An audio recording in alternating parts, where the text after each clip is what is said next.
citizens of Nigeria. It is with full gratitude to God that today we celebrate Nigeria's 61st independence anniversary. For 1st of October 1960 to happen, all hands were on deck.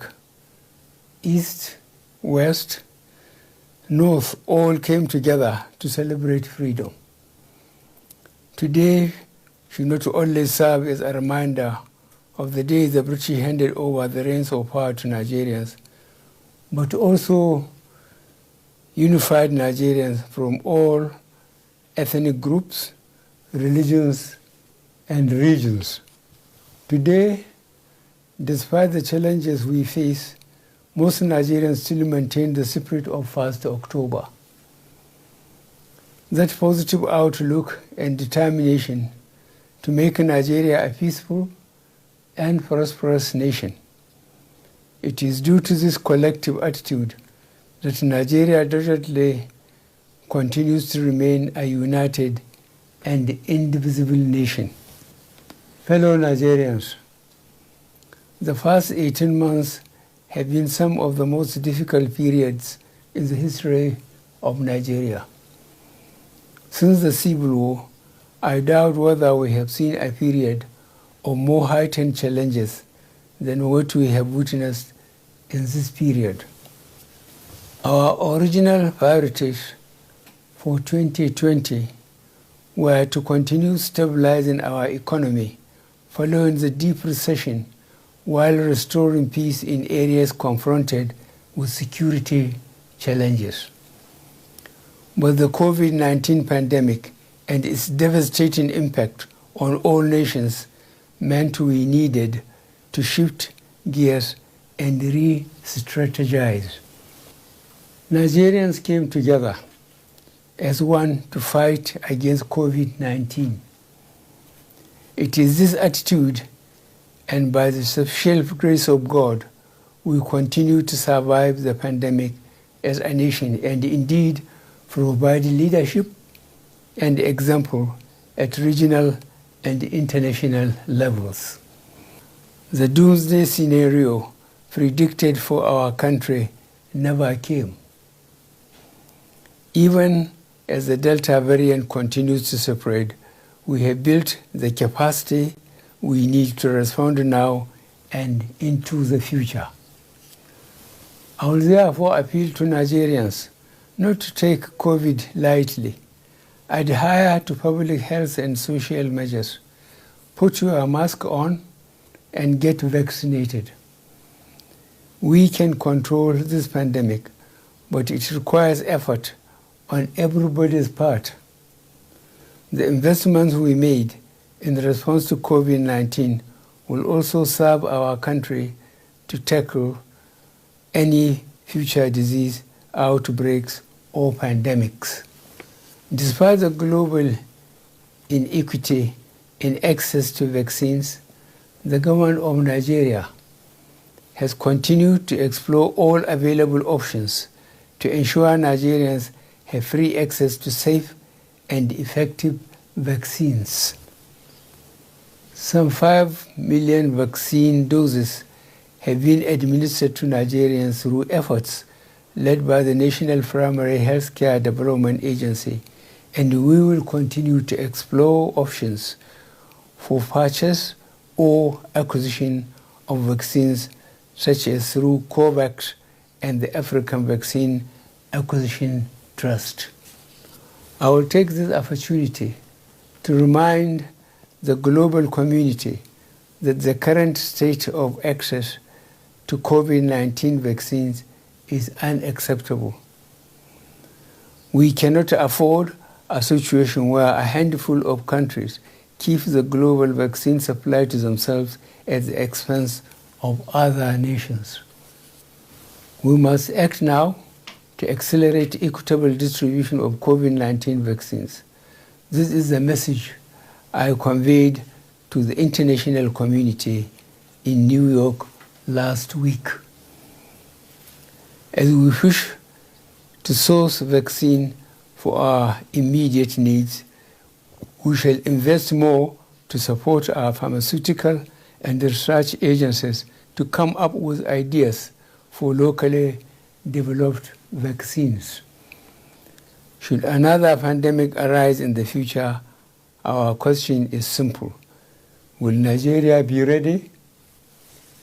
Accordingly, I have directed the Ministries of Finance, Budget and National Planning, Health, Education, Science and Technology to work with Nigerian and international pharmaceutical companies and research organizations to enhance Nigeria's domestic pharmaceutical capacity.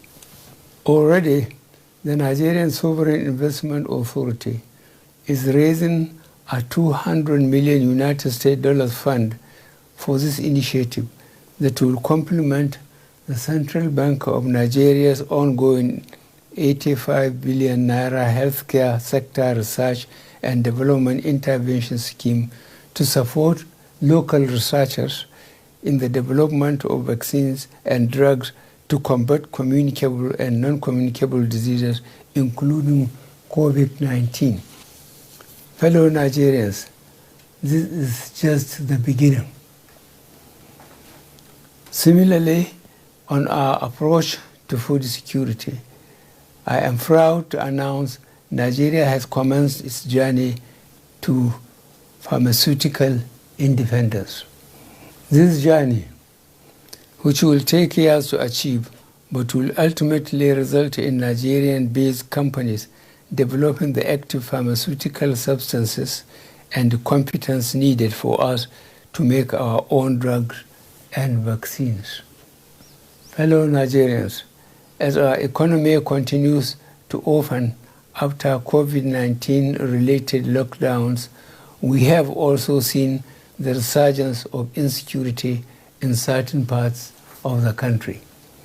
In the last 4 months, the gallant men and women of the military and security agencies have made tremendous progress in addressing these new security challenges. We are taking the fight to our enemies from all angles, and we are winning. Earlier this year, I launched the Integrated National Security and Waterways Protection Infrastructure, the Deep Blue Project, which is designed to secure Nigerian waters up to the Gulf of Guinea. I am happy to inform Nigerians that we have taken delivery of key assets for this project, and very soon its impact will be felt. In the northeast region alone, over 8,000 Boko Haram terrorists have surrendered. To support our surge approach to fighting banditry, the Nigerian Armed Forces have recruited over 17,000 personnel across all ranks. Furthermore, I have also approved for the Nigerian Police Force to recruit 10,000 police officers annually over the next 6 years. I am also pleased to note that most of the Air Force platforms we acquired over the past 3 years have started to arrive in Nigeria. These will positively impact on security operation in all parts of the country.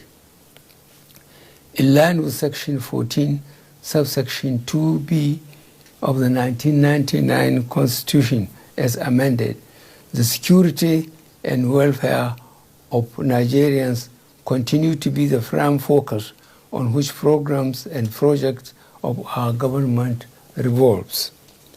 Therefore, as a government, we are ready to arrest and prosecute all persons inciting violence through words or action.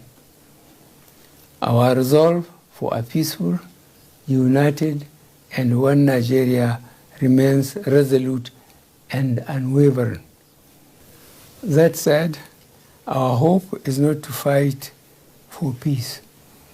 We can always settle our grievances peacefully without spilling any blood.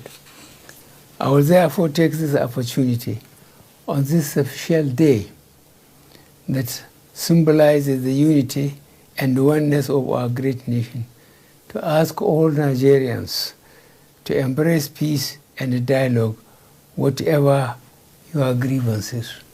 The seeds of violence are planted in people's heads through words. Reckless utterances of a few have led to losses of many innocent lives and destruction of properties. Such unfiltered and unsubstantiated lies and hate speeches by a few evil persons must be stopped.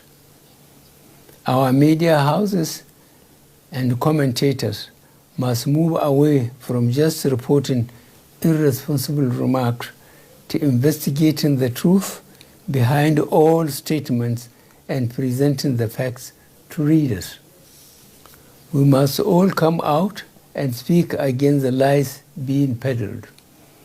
At this point, I would want to sincerely appreciate the large number of our traditional, religious, and community leaders, as well as other well-meaning Nigerians who, in their various fora, are openly spreading the message of peaceful coexistence and conflict settlement through dialogue in their respective communities. Nigeria is for all of us. Its unity is not negotiable, and its ultimate success can only be achieved if we all come together with a common goal of having peace and prosperity for our nation. We shall continue to work on dialogue-based solutions to address legitimate grievances, but we remain ready to take decisive actions against secessionist agitators and their sponsors who threaten our national security. The recent arrests of Nnamdi Kanu and Sunday Adeyemo and the ongoing investigations being conducted have revealed certain high-profile financiers behind these individuals. We are vigorously pursuing these financiers, including one identified as a serving member of the National Assembly. Fellow Nigerians, this is a clear example of how people abandon their national leadership positions for their selfish gains. Instead of preaching unity, they are funding and misleading our youth to conduct criminal acts that sometimes lead to unfortunate and unnecessary loss of lives and property. As the so-called leaders run abroad to hide, our innocent youth are misled and left in the streets to fight for their senseless and destructive causes. Government will continue with greater level of people's participation and in collaboration with our international partners to improve the security architecture, reduce an enabling environment for criminality to thrive, and eliminate opportunities for terrorism financing. Fellow Nigerians, our unrelenting effort at resolving an almost 2 decades toil on the management of our petroleum resources and ensuring equitable consideration to our host communities has resulted in the enactment of the Petroleum Industry Act 2021. This act not only overhauls the institutional, regulatory, and fiscal framework of the petroleum industry, but also reduces the previous opacity associated with this sector. This is the first step to the reform, as the process is a continuous one. Already, to further improve the governance framework, I have sought for an amendment of Section 11, subsection 2b, and Section 34, subsection 2b. We also continue to review and amend as appropriate. At this juncture, It is very appropriate that I salute the leadership and members of the Ninth Assembly for their patriotism, dedication to duty, candor, and most importantly, the dispatch with which they have enacted legacy legislations for this nation. I do not take such level of cooperation for granted and hope it continues for the overall efficiency of the federal machinery. Nigeria's roadmap on local refining is on track with the commissioning of a modular refinery in Imo State. A second is scheduled for commissioning by the end of this year in Edo State, and the third one in Bayelsa State by 2022. In addition to the modular projects, we also have the two mega refinery projects coming up in Lagos and Akwa Ibom State. As these refineries are commissioned, more employment opportunities are created, and there would be increased petroleum products available for local consumption, which will significantly reduce our reliance on importation. In further demonstrating our plan to reduce our dependence on oil and tapping from our enormous gas resources, this administration remains committed to the Decade of Gas initiative, which is aimed at bringing to focus the utilization of our huge gas resources. Already, we are supporting and promoting various gas-based projects, including NLNG Train 7 and the mega urea and ammonia projects in the South-South region. As we continue to optimize and enhance our oil and gas sector, I am also proud and delighted to state that our economic diversification strategy remains on course with the persistent increase in non-oil sector contribution to GDP.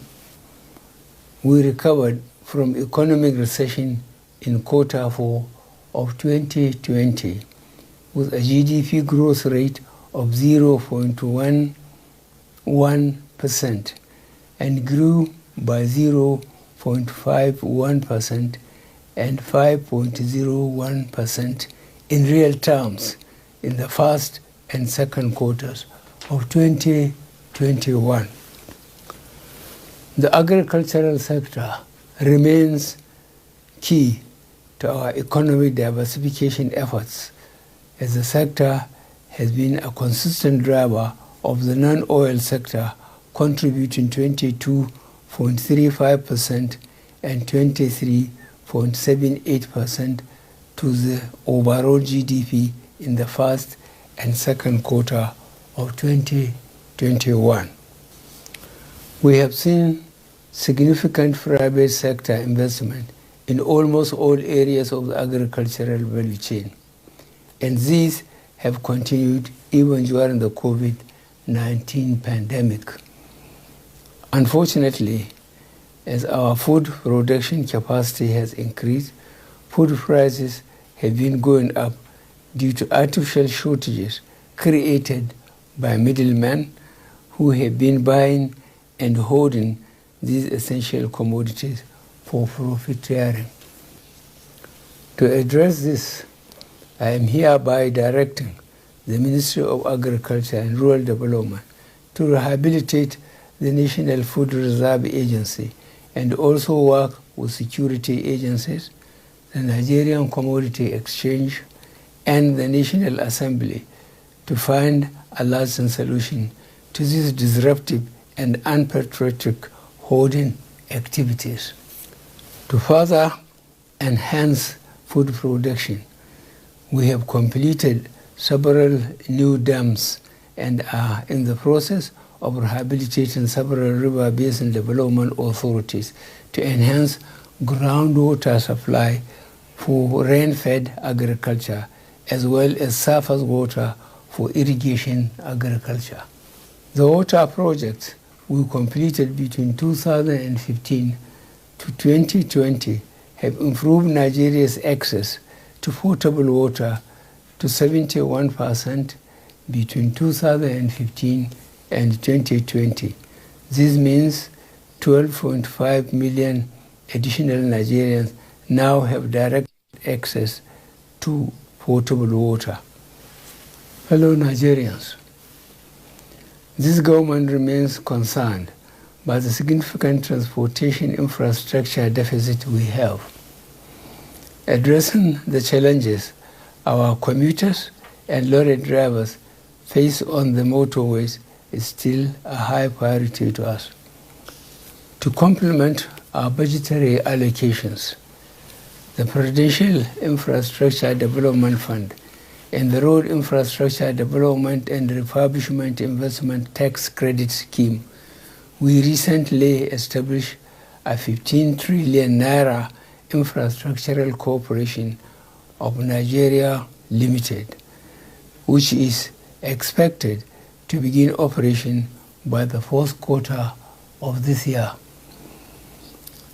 Infraco will also focus on leveraging resources on a public-private sector basis for infrastructural development in Nigeria.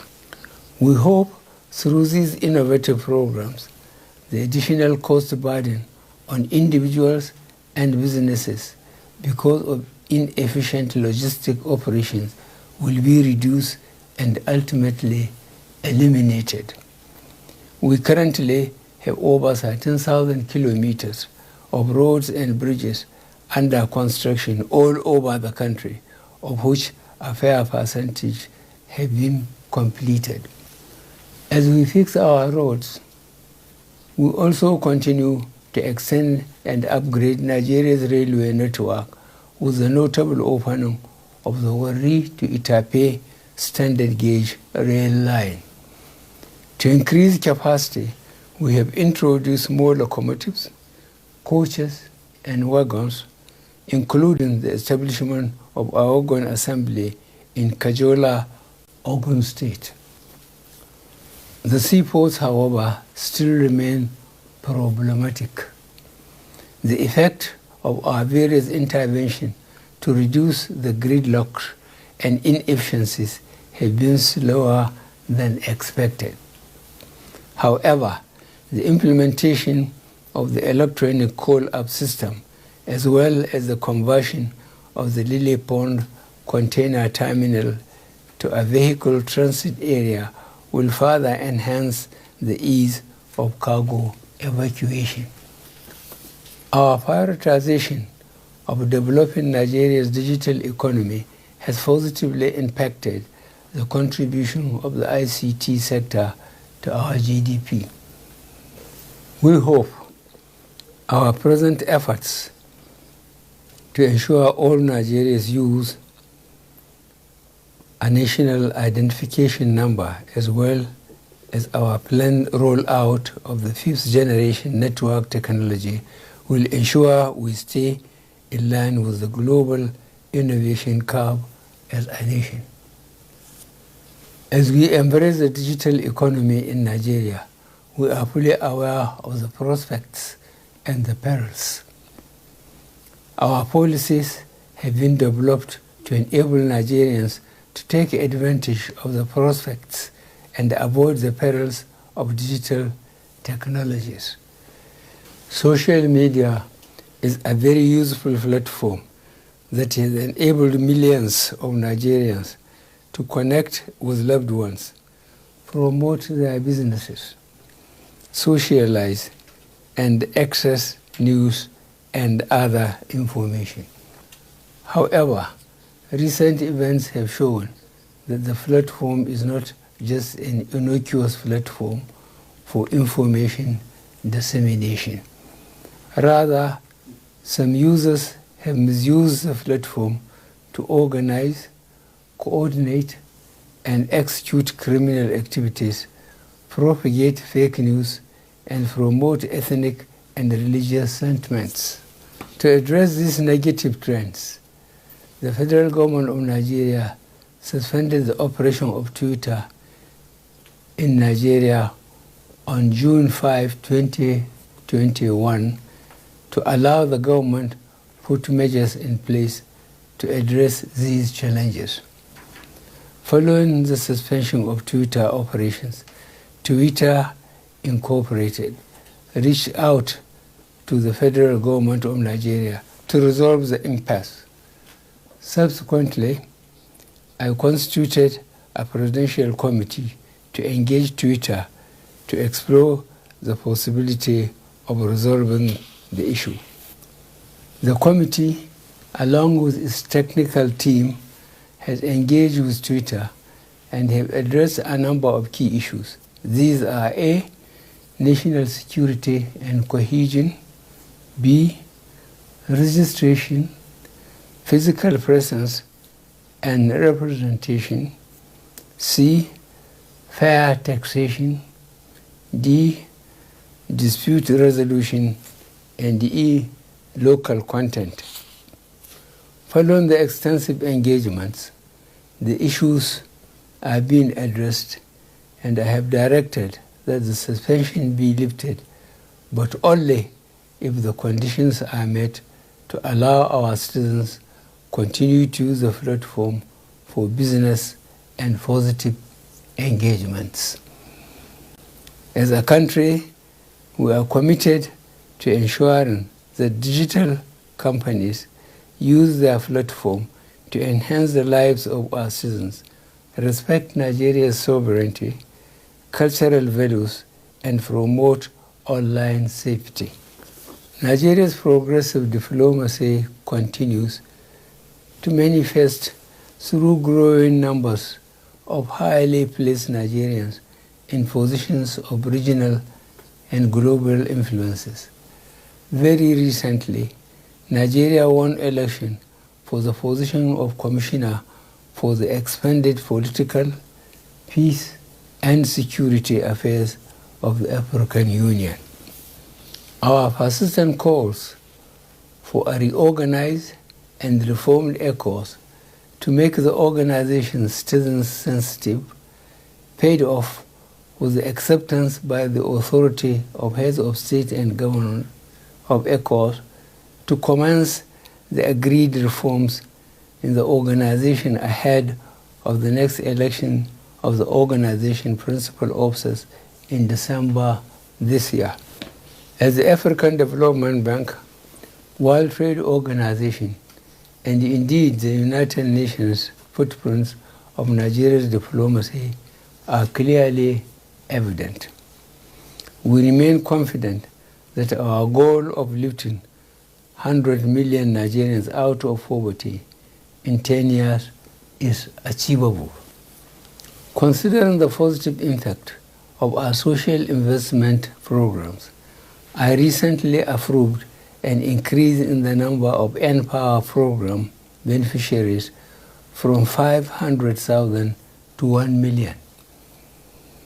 Out of this, 510,000 have started the program, while the competitive selection process for onboarding the outstanding 490,000 beneficiaries is in progress. The National Homegrown School Feeding Program is currently being implemented in 35 states of the Federation and the FCT. Over 103,000 women have been engaged and empowered as cooks under the program, while about 10 million pupils are being fed across public primary schools in the country. To grant increased access to credit to the most poor and vulnerable, I have directed an increase in the disbursement of government enterprise and empowerment program loans to an additional 1 million beneficiaries, laying more emphasis on the smallholding farmers through the Farmers' Money Program. Fellow Nigerians, for far too long, we have neglected the centrality of the civil service as the engine of governance, and this has manifested in ineffective service delivery. There is widespread discontent and disillusion about the efficiency and probity of our civil service. It is for this reason that we are refocusing the Nigerian civil service to provide world-class service to run our country.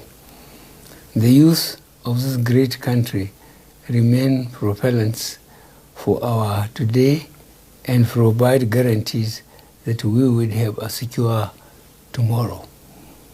It is for this reason that I remain focused on expanding opportunities for their participation in politics and governance.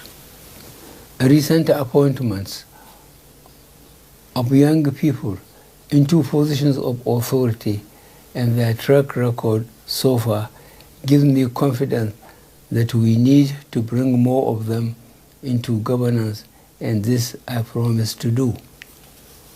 More specifically, to encourage girl-child education, female scholarship schemes, life skills, and digital literacy skills to boost girls' enrollment, retention, and completion of schooling are all initiatives put in place to ensure gender balance in appropriately positioning our youth for positions of leadership.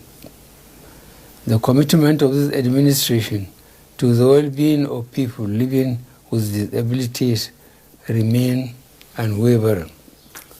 Government recognizes their contributions to development, and I have, in this regard, directed all relevant government agencies pay special attention to the peculiarities of different abilities in the implementation of policies and programs. Rape and gender-based violence remains a sore point in our nation, as in many countries worldwide, and this was worsened during and after the outbreak of the COVID-19 pandemic. We are currently engaging heads of courts to establish specialized courts for the speedy and seamless trial of rape gender-based offenses, especially to ensure that justice is done for child victims of sexual violence. On the other hand, work has advanced in the reformation, reintegration, and reunification of minors involved in one crime or the other. The reformation in our correctional services has manifested in an increase in modernized custodial centers and a transformation from strictly punitive to attitudinal changes so that criminals do not relapse into their previous lifestyles. As we begin to celebrate our 61 years as a nation, we need to be conscious that Nigeria does not start and end with the federal government. This country is a great collective where government at all arms and levels, as well as the private sector, and more importantly, individuals, have a role to play. In particular, security is a bottom-to-top undertaking. Joining hands and hearts together would enable us to secure ourselves and our country. I fully understand the anxiety of many Nigerians on the inability of this country to go beyond a never-ending potential for becoming a great nation to an actually great one. A lot has been achieved in the last 6 years on many fronts, in infrastructure, social care, governance, Nigeria's image and influence in Africa and the international community. But critics misdiagnose incremental progress as stagnation. Since coming to power, this administration has tackled our problems head-on in spite of the meager resources. No government since 1999 has done what we have done in 6 years to put Nigeria back on track. We shall continue to serve the country, listen to all, and protect our democracy and the country. Thank you all, and God bless the Federal Republic of Nigeria.